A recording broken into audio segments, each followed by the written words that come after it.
Hello student, देखिए आज की क्लास में हम लोग पढ़ने वाले हैं क्या, ये जो बुक है ना खान सर का, इसको देखने वाले हैं और इसको जैसे पलटेंगे दूसरे नंबर पेज पे आएंगे ना तो क्या मिलेगा, विदेशी यात्रियों के विवरण, और इसमें आ जाना है। ठीक है, और आज का पार्ट जो अपना है 23 है, 21 नहीं है 23 है। ठीक है, तो चलिए इसको स्टार्ट करते हैं। कुछ इस तरीके से, देखिए मैं जूम करके दिखा दूं, कुछ इस तरीके से सर के बुक में लिखे हुए हैं।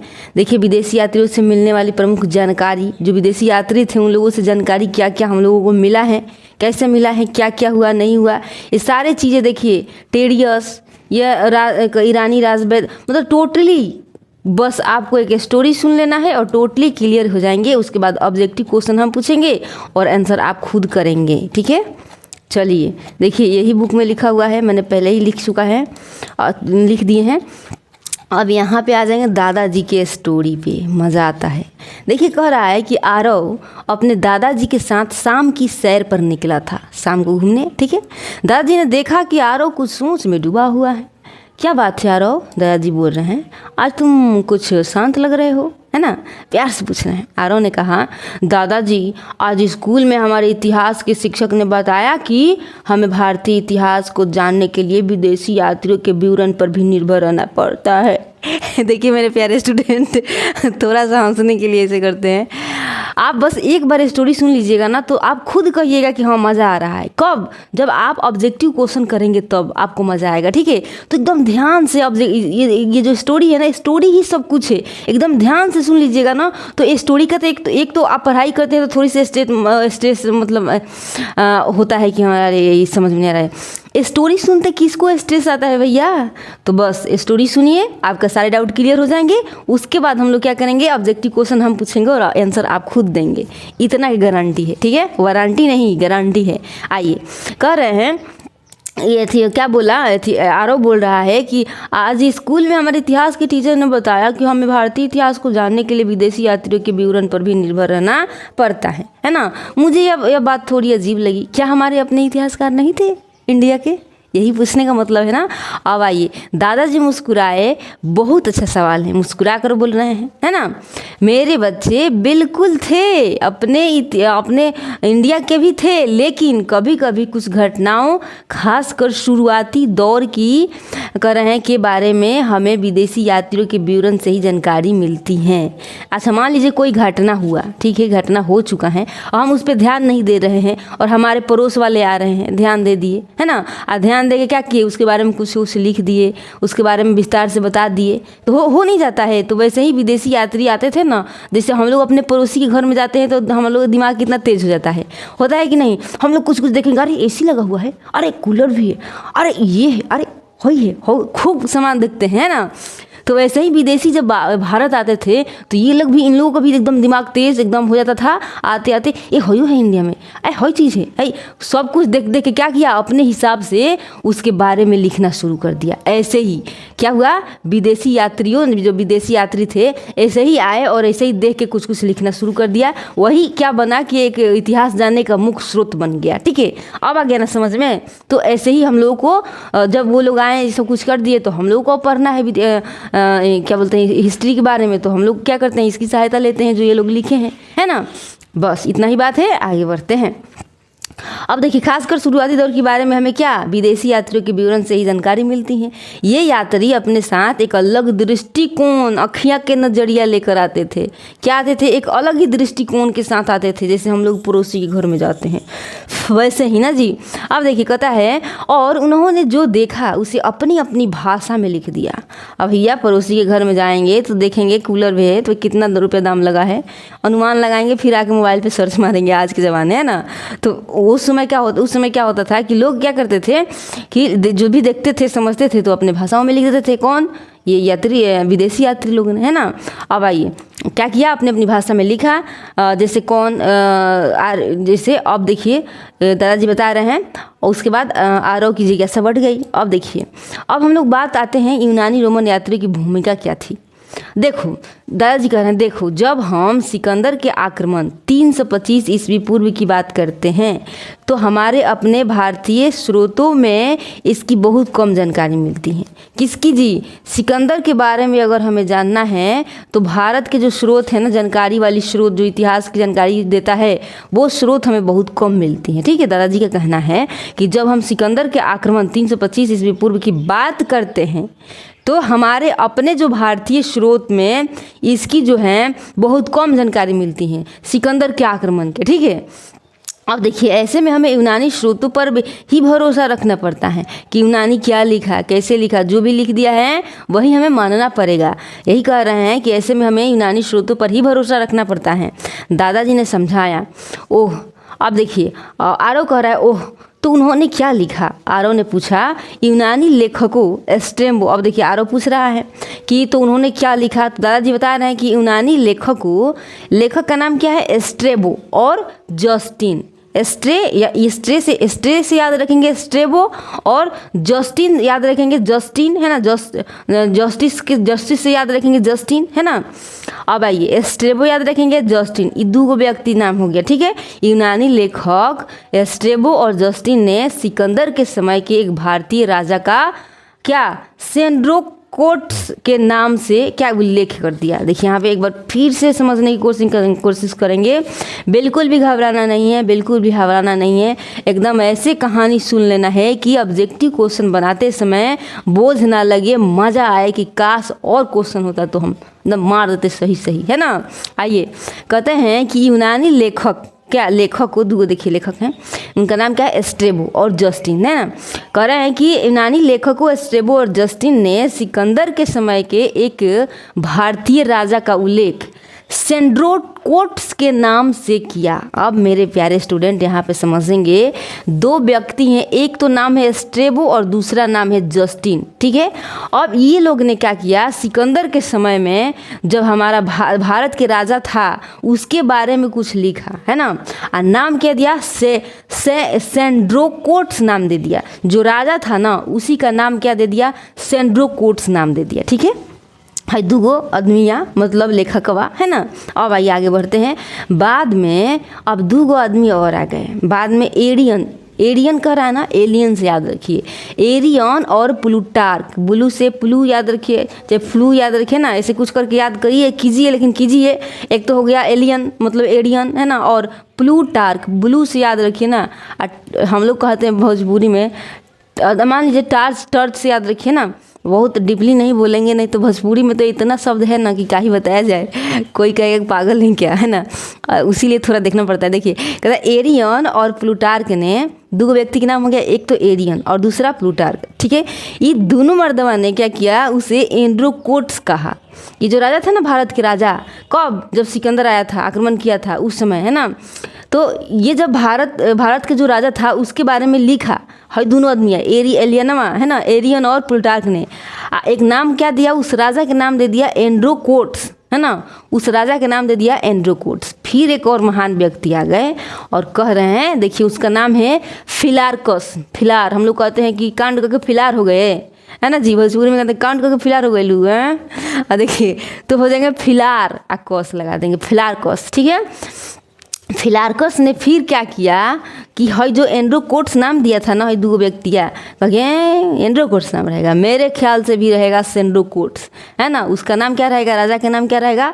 सेंड्रोकोट्स। तो फिलारवा क्या नाम रख दिया? सेंड्रोकोट्स, राजा के नाम। ठीक है, और उसका उल्लेख कर दिया, मतलब उनके बारे में, राजा के बारे में बहुत कुछ लिखा, उसे ही कहते हैं ना उल्लेख करना। आइए अब दिलचस्प बात ये है कि यही सेंड्रोकोट्स हमारे चंद्रगुप्त मौर्य थे।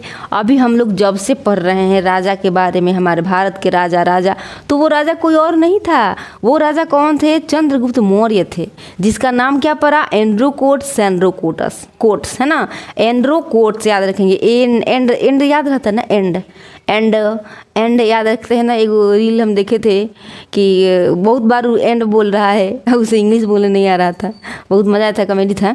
अब देखिए एंड से याद रखेंगे एंड्रोकोट्स, कोट पहनने वाला कोट, है ना, तो एंड्रोकोट्स याद रखेंगे, एंड्रोकोट्स याद हो गया। अब एक आएंगे सेंड्रोकोट्स, सेकंड से याद, सेंड हम लोग रोज जो मैसेज सेंड करते हैं ना, इसके पास सेंड करते रहते हैं, तो सेंड्रो हो गया, अब कोट्स लगा देंगे, पहनने वाला कोट है ना, तो वही हो जाएगा सेंड्रो कोट्स, एंड्रो कोट, सेंड्रो कोट्स। ठीक है, याद रहेंगे। किसका नाम था? चंद्रगुप्त मौर्य को जब इनके बारे में लिखे थे लोग, ये महान व्यक्ति, तो क्या लिखे? इनका नाम दे दिए, है ना, इनके नाम क्या दे दिया? एंड्रो कोट, सेंड्रो कोट्स। आइए फिर दादाजी ने रहस्य खोलते हैं और बोलते हैं, दादाजी ने रहस्य खोल दिया तो क्या हुआ? आरव की आंखें चमक उठी, अरे बाप, बड़का बड़का आँख हुए उसका जी, है ना, बोल रहा है वाह। तो यूनानी लेखकों ने हमारे चंद्रगुप्त मौर्य के बारे में भी लिखा। ऐसा नहीं था कि यूनानी लोग क्या हमारे जो इंडिया के राजा था, भारतीय राजा था, उसके बारे में ना, वो लोग यूनानी जो लोग थे, लेखक लोग, चंद्रगुप्त मौर्य के बारे में भी लिखा। हो गया, समझ में आया? बिल्कुल, दादाजी कह रहे हैं बिल्कुल। और कुछ कह रहे हैं? और कुछ, और बहुत महत्वपूर्ण यूनानी विद्वान थे जिन्हें क्लासिकल लेखक के रूप में जाना जाता है। देखिए मेरे प्यारे स्टूडेंट, बहुत जो महान व्यक्ति थे ना यूनानी, देखिए कह रहा है ना, यूनानी विद्वान थे, उन विद्वानों को क्लासिकल लेखक में रखा गया। क्लासिकल लेखक, देखिए क्लासिकल लेखक के रूप में जाना जाता है। नाम कौन कौन आएगा? एस्ट्रेबो, एस्ट्रे याद रखेंगे, एस्ट्रेबो, और डियोडोरस, डियोडोरस है ना, डियो ऑफिस जाते हैं? कभी नहीं जाते हैं, जाइए एक दिन। डियोडोरस याद रखेंगे, है ना। एस्ट्रे से याद रखेंगे, एस्ट्रेबो हो जाएगा। और डियो ऑफिस से याद रखेंगे डियोडोरस, डोरा याद रख लें, डोर, डियो के डोर, है ना, डियोडोरस। प्लिनी और एरियन तो हम लोग एलियन से याद रखेंगे। अब प्लानी याद रख लीजिए, प्लिनी याद हो जाएगा, प्लिनी है ना। प्लानी, बिहार में तो प्लानी मशहूर है, मरई के प्लानी कहते हैं, है ना।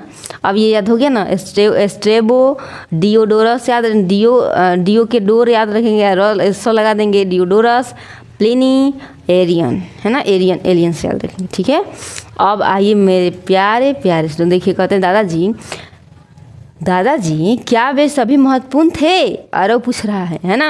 अब देखिए कुछ दादाजी कह रहे हैं, कुछ प्रमुख यूनानी रोमन लेखक और उनकी जानकारी। अब इनके बारे में हम लोग जानना है। कुछ प्रमुख यूनानी रोमन लेखक थे और उनकी जानकारी कैसे दादाजी बताते हैं। आइए, दादाजी कह रहे हैं सिर हिला के, कि दादाजी ने सिर हिलाया, हाँ, हर एक ने किसी न किसी रूप में महत्वपूर्ण जानकारी दी।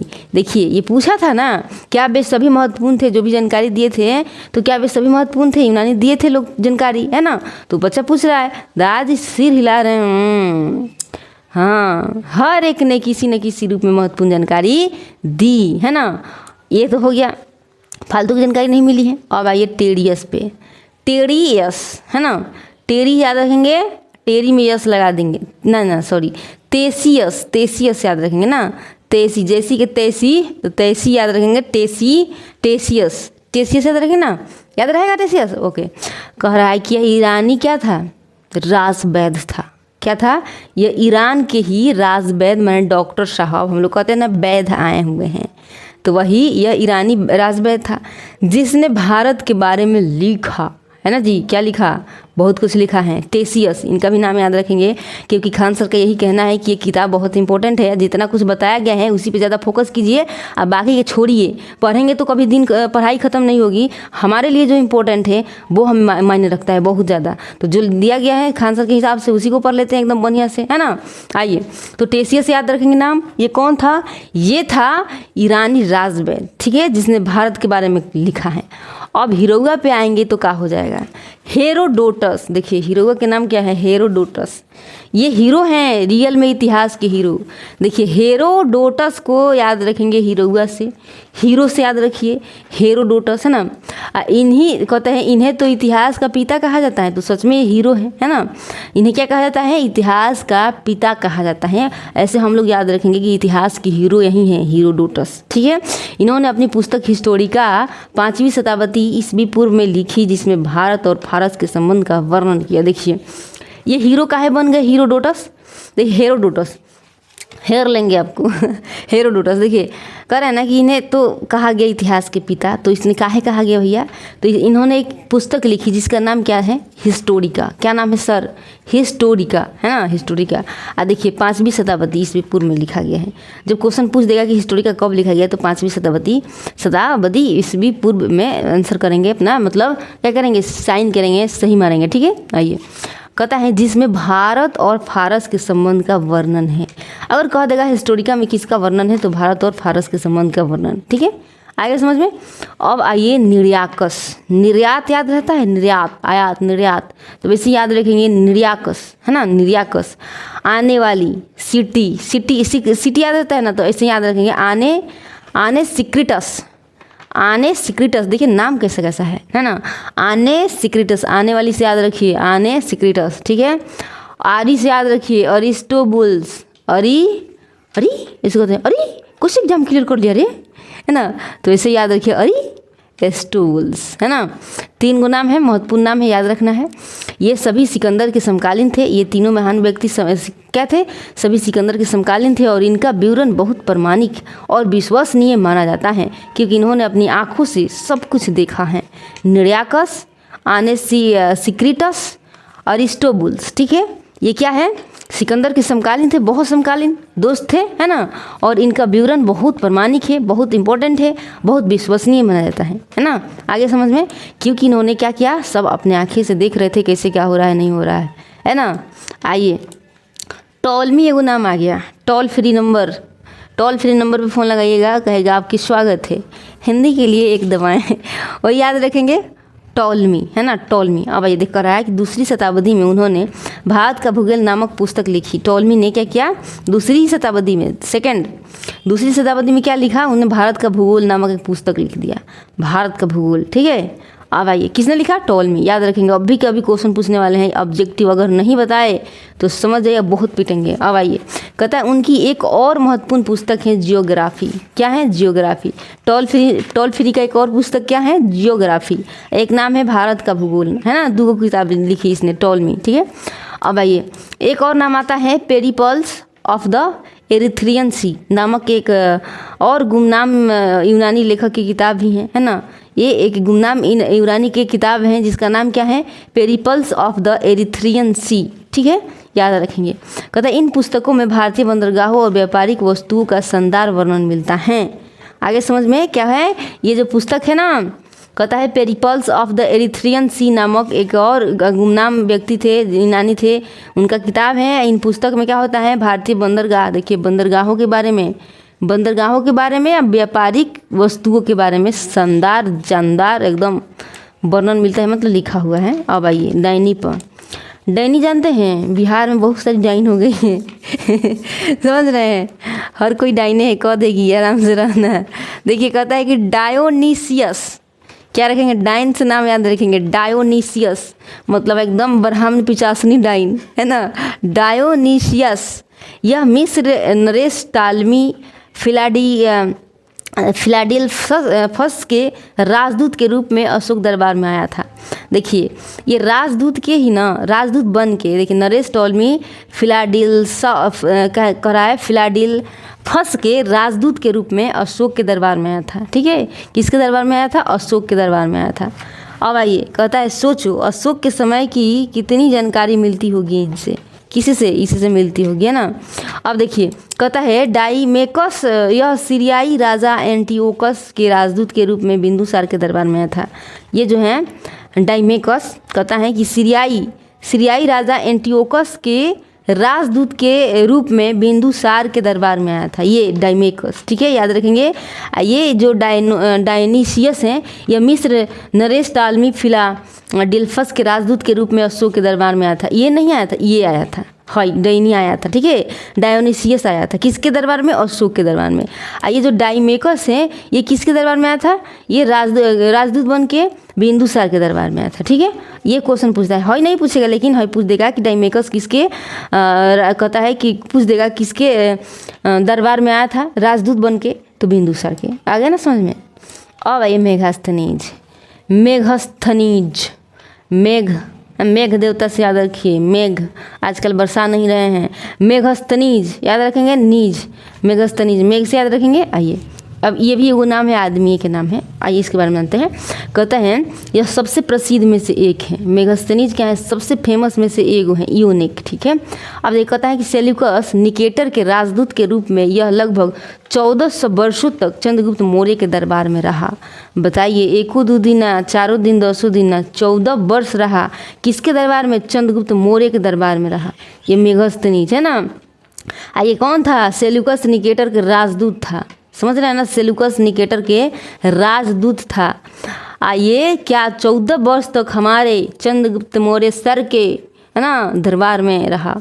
आइए, ये राजा थे ना। अब आइए, इसकी पुस्तक इंडिका से हमें मौर्यकालीन समाज और संस्कृति के बारे में बहुत कुछ पता। अब बताइए, पड़ोसी के घर में 14 वर्ष रह जाएंगे तो हम तो पूरा छान मारेंगे कौन चीज़ कहाँ रखा है, पैसा कौड़ी सब देख लेंगे, है कि नहीं। आइए, तो 14 वर्ष तक किसी के दरबार में रहा, किसी के राज में रहा, तो ये तो पुस्तक के भला लिखा। हम लोग क्या करेंगे, पड़ोसी के खंगार देंगे एकदम है ना। हालांकि पड़ोसी नहीं था, है ना। आइए, तो इनके दरबार में 14 वर्ष तक कौन रहा, मेगास्थनीज रहा। एक पुस्तक लिख दिया मेगास्थनीज, क्या पुस्तक लिखा, इंडिका। इंडिया में रहेगा तो इंडिका नहीं लिखेगा, इंडिका लिखा। इसमें क्या क्या लिखा, मौर्यकालीन समाज, मतलब ये चंद्रगुप्त मौर्य थे ना, इनके समाज के बारे में, मौर्यकालीन समाज जब राजा थे तो कैसे क्या क्या इनके समाज के बारे में लिखा, उसका उसे कह सकते हैं मौर्यकालीन समाज और संस्कृति के बारे में बहुत कुछ लिख दिया, है ना जी। चंद्रगुप्त के मौर्य दरबार में रहा 14 वर्ष, क्या करता है, खा पी के आराम से यही सब लिखता होगा, है ना। अब प्लिनी पे आ जाएंगे, प्लानी वाला बोले थे ना, प्लानी, तो उसी प्लिनी पे आ जाएंगे। अब देखिए, प्लिनी ने भी एक कांड कर दिया, उसका नाम क्या है, नेचुरल हिस्टोरी का, मतलब पुस्तक लिख दिया प्लिनी ने, नेचुरल हिस्टोरी का पुस्तक लिखा, है ना, ईसा की प्रथम सदी में, है ना।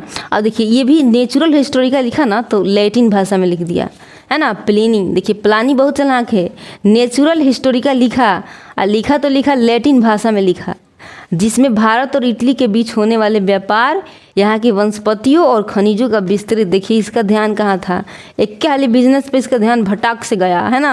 कारण जिसमें भारत और इटली के बीच होने वाले व्यापार, कैसे व्यापार करते हैं, क्या करते हैं, नहीं करते हैं, ये जो प्लानी था मतलब प्लिनी, ये इसके बारे में लिखा, वनस्पति और खनिज के बारे में एकदम पूरा विस्तृत जानकारी लिखा, है ना। तो मतलब रहने का मतलब, कहीं जाने का मतलब ये नहीं कि हम जाएंगे बकरोल खानी इधर उधर देख के आ जाएंगे, जाओ तो कुछ कह के कांड को के आओ, है कि नहीं। आप देखिए, कहा दादाजी ने अपनी बात समाप्त की और आरव को देखा। आरव का चेहरा अब चमक रहा था, एकदम हम लोग को जैसे चमक रहा है ऐसे ही। वाह दादाजी, ये तो बहुत दिलचस्प हैं, ये तो विदेशी यात्री हमारे इतिहास के जासूस की तरह थे, जिन्होंने आकर हमें अपने अतीत को समझने में मदद की। आरव ने उत्साहित होकर कहा, और दादाजी हंस पड़े, हा हा हा। बिल्कुल सही, उन्होंने भले ही अपने तरीक़ों से देखा हो, है ना, भले ही ये यूनानी क्या अपने तरीके से देखे हैं, लेकिन उनकी आँखों से हमें उस समय के भारत की एक झलक मिलती है ना। अगर नहीं लिखे होते तो कहाँ से हम लोग जानते हैं ना। यही कारण है कि विदेशी यात्रियों के विवरण भारतीय इतिहास को जानने के लिए इतने महत्वपूर्ण हैं। आगे समझ में, अब यहीं पे पता चलता है कितना समझ में आया है। क्वेश्चन पे आइए, 1 नंबर क्वेश्चन का आंसर दीजिए, 1 नंबर मिलेगा। भारत के इतिहास को जानने में किन विदेशी यात्रियों एवं लेखकों की जानकारी सहायक रही है, बताइए इसका आंसर क्या हो जाएगा। कौन विदेशी लेखक, कहता है ना, किन विदेशी यात्रियों एवं लेखकों की जानकारी सहायक रही, बहुत सहायता मिली उन लोगों के लिखने से हम लोगों के इतिहास जानने के लिए। इसका आंसर क्या हो जाएगा 1 नंबर का। तो आप कहेंगे कोई शक है, यूनानी थे लोग, रोमन, अरबी, चीनी, सब भारत आके यही सब तो कांड किया लिख के, है ना। और उसी कांड को हम लोगों को पढ़ना पड़ रहा है। अब आइए, यूनानी, रोमन, अरबी, चीन। देखिए, भारत आने वाले विभिन्न विदेशी यात्रियों के विवरण से भारतीय इतिहास के कई पहलुओं की जानकारी मिलती है। ये लोग नहीं आते तो उस समय की जानकारी हम लोगों को नहीं मिलता, है ना। अच्छा बात है ना।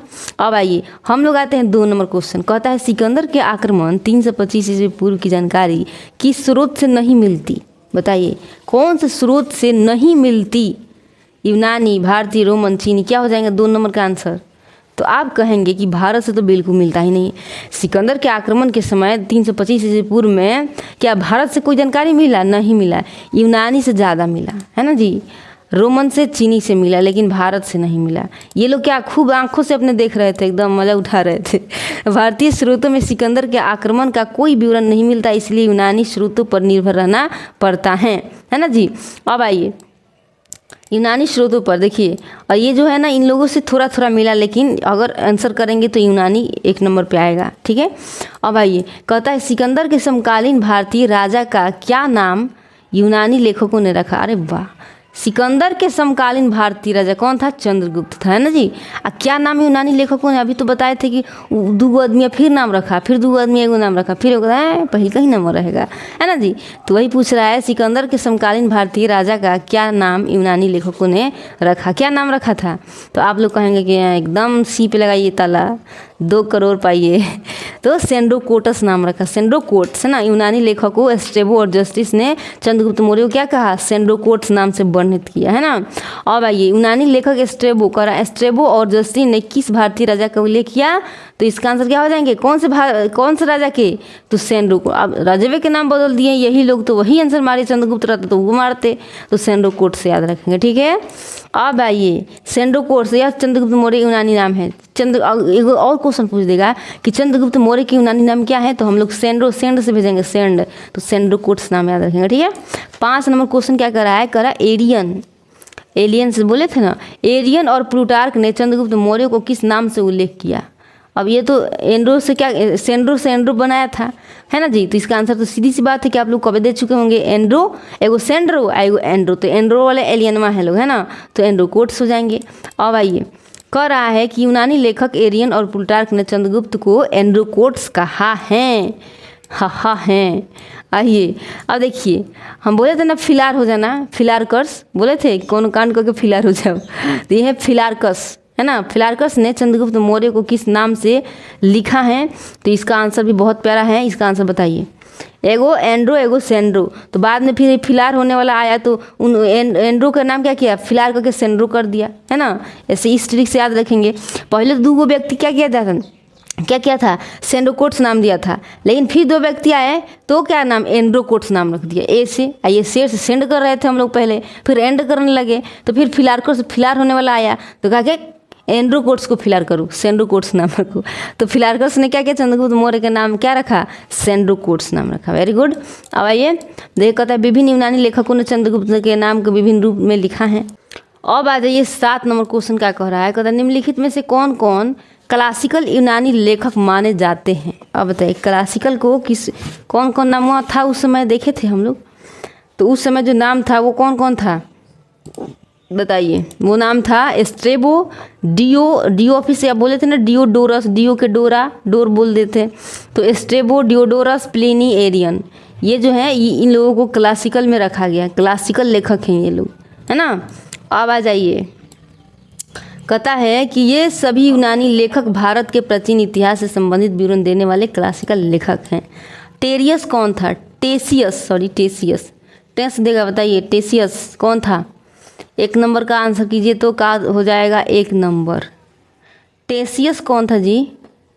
टेसियस था ये अपना यूनानी राजवैद, याद नहीं आ रहा है? टेस देगा, बोले नहीं थे। अब देखो था टेसियस एक ईरानी दरबार में कार्यरत राजवैद था जिसने भारत संबंधी विवरण भी लिख दिया। हीरोआ आ गया। अब बताइए, हेरोडोटस को किस उपाधि से जाना जाता है? ये भी कोई पूछने वाली बात है। इन्हें क्या कहते हैं? इतिहास के पिता। ये कोई भूल सकता है हीरोआ के, है ना। देखा था हेरोडोटस को इतिहास का पिता कहा जाता है। उसकी पुस्तक हिस्टोरिका भारत संबंध पर प्रकाश डालती हैं, है ना। क्या पुस्तक का नाम क्या है? हीरोआ के हिस्टोरिका। हीरोआ के हिस्टोरिका। आइए 3 नंबर क्वेश्चन आंसर कीजिए। कहते हैं सिकंदर के समकालीन कौन से लेखक अधिक प्रमाणिक माने जाते हैं? सिकंदर के समकालीन जो थे, कौन से लेखक जो थे सबसे कहते हैं अधिक प्रमाणिक माने जाते हैं, सच्चे माने जाते हैं? 3 नंबर का आंसर क्या हो जाएगा बताइए। तो 3 गो दोस्तवे थे लोग, तीनों का नाम है निरियाकस, एगो आनेसिटिक्रिटस, एगो नाम था अरिस्टोबुल्स, था ना जी, ऐसे ही नाम था ना। क्या नाम था? निर्यात से बोले थे, याद रखिए निरियाकस। आने से याद रखिए आने सिक्रिटस, एगो अरिस्टोबुल्स, नाम याद रहेगा। चलिए, कहते ये तीनों सिकंदर के साथ भारत आए थे, इसलिए इनके विवरण विश्वसनीय माने जाते हैं। इनके जो भी विवरण हैं विश्वसनीय माने जाते हैं। 4 नंबर का आंसर कीजिए। भारत का भूगोल लाए है नाम का पुस्तक किसने लिखी थी? क्या नाम क्या हो जाएगा? भारत, अभी तो देखे थे हम लोग, भारत का भूगोल लिख दिया, किसने लिखा? 4 नंबर का आंसर कीजिए। तो आप कहेंगे कि 4 नंबर का आंसर टॉलमी नहीं लिख दिया क्या? भारत का भूगोल इसने लिखा था ना जी। भारत का भूगोल किसने लिखा था? टॉलमी ने। 4 नंबर का आंसर, ठीक है, टॉलमी ने। अब आ जाएंगे, किस पे? कहता है टॉलमी ने दूसरी शताब्दी में भारत का भूगोल विषय पर महत्वपूर्ण पुस्तकें लिखी। 5वां नंबर क्वेश्चन का आंसर करेंगे, क्या हो जाएगा? मज़ा आ रहा है? बहुत मज़ा आना चाहिए, नहीं आएगा तो सवाल पैदा नहीं होता। देखिए कहता है पेरिपल्स ऑफ द एरिथ्रियन सी पुस्तक में किसका वर्णन है? वेद का वर्णन है। समकालीन प्रशासन का, भारतीय बंदरगाह और व्यापारिक वस्तुओं का वर्णन है। पेरिपल्स याद रखिए, पेरिपल्स ऑफ द एरिथ्रियन सी पुस्तक क्या हो जाएंगे? भारत के बंदरगाह और व्यापारिक वस्तुओं का वर्णन मिलता है। अब देखिए कहता है कि यह ग्रीक पुस्तक है जिसमें समुद्री व्यापार का वर्णन है। 6 नंबर का आंसर कीजिए। कहता है डायनिया से डायोनीसियस किसके दरबार में आया था? बताइए, डायनिया किसके दरबार में आया था? इसे याद रखिए, डायोनीसियस किसके दरबार में आया था? इसका आंसर क्या हो जाएगा? बताइए। तो आप कहेंगे डायनिया अशोक में आया था, डायनिया है ना। डायनोसियस किसके दरबार में आया था? अशोक के दरबार में। ठीक है, देखिए कहता है डायनोसियस मिस्र के नरेश टालमी फिलाडेल्फस का राजदूत था जो अशोक के दरबार में आया था। 7 नंबर का आंसर करेंगे। कहता है टाइमेकस किस राजा के दरबार में रहा था? डाइमेकस किस राजा के दरबार में रहा था? तो इसका भी आंसर बहुत प्यारा होना चाहिए, क्या हो जाएगा? तो आप इसका आंसर करेंगे तो कहेंगे अभी तो बताए थे बिंदुसार के, डाइने से भी है लेकिन बिंदु लगा देंगे, है ना। डाइमेकस किस राजा के दरबार में रहा था? तो बिंदुसार, है ना, बिंदुसार। कहते हैं डाइमेकस सीरिया के राजा एंटीओकस का दूत बनकर बिंदुसार के दरबार में गया था। अब आइए, तो मेगास्थनीज किसके दरबार में 14 वर्षों तक रहा? पूछने वाली बात है क्या? बताइए, मेगास्थनीज किसके दरबार में 14 वर्षों तक रहा है ना जी। तो आप क्या करेंगे इसका आंसर? 8 नंबर का आंसर क्या हो जाएगा? तो आप कहेंगे चंद्रगुप्त मौर्य। पूछने वाली बात है, मेगास्थनीज किसके दरबार में आया था? चंद्रगुप्त मौर्य का हिस्टोरिकल लिख दिया, है ना। कहता है कि मेगास्थनीज सेल्यूकस निकेटर का राजदूत था जो मौर्यकालीन भारत का वर्णन करता है।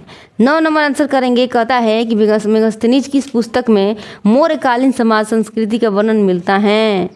बहुत प्यारा क्वेश्चन है, बताइए। मज़ा आ रहा है ना? आना ही आना है। 9 नंबर का क्या हो जाएगा? मेगास्थनीज किस पुस्तक में मौर्यकालीन समाज संस्कृति का वर्णन मिलता है? तो आप कहेंगे हिस्टोरिका में। यही में मिलता है ना? ना ना ना ना, ये गलत है, हिस्टोरिका नहीं होगा। क्या हो जाएगा? इंडिका हो जाएगा, इंडिका। 9 नंबर का आंसर क्या हो जाएंगे? इंडिका में मिलता है। ठीक है, आइए अब कह रहा है इंडिका मौर्य काल का महत्वपूर्ण ग्रीक ग्रंथ है। 10 नंबर क्वेश्चन कहता है प्लिनी की पुस्तक नेचुरल हिस्टोरिका किस भाषा में? पूछने वाली बात है क्या? अभी तो देख रहे जस्ट। प्लिनी की पुस्तक नेचुरल हिस्टोरिका किस भाषा में सर? तो आप कहेंगे यस सर, लैटिन भाषा में, है ना, लैटिन भाषा में। अब देखो तो प्लिनी की पुस्तक भारत और इटली का व्यापार वनस्पति खनिजों का वर्णन करती हैं, है ना। तो अब बताइए कि कहाँ कहाँ आपको दिक्कत है? कहीं दिक्कत है? स्टोरी सुनने से कोई नुकसान हुआ? आपका समय सही जगह पे आया है। अगर वीडियो अच्छी लगी तो एक लाइक कर दीजिए। इसके लिए हमको मोटिवेशन मिल जाता है कि चलो और पढ़ाना है बच्चों को, अच्छा लग रहा है। दूसरे में कमेंट करके बता दीजिए कि ये क्लास कैसा लगा आपको। अच्छा लगा होगा तो और बनाने की हिम्मत मिलेगी। ठीक है, थैंक यू फॉर वॉचिंग। जय हिंद।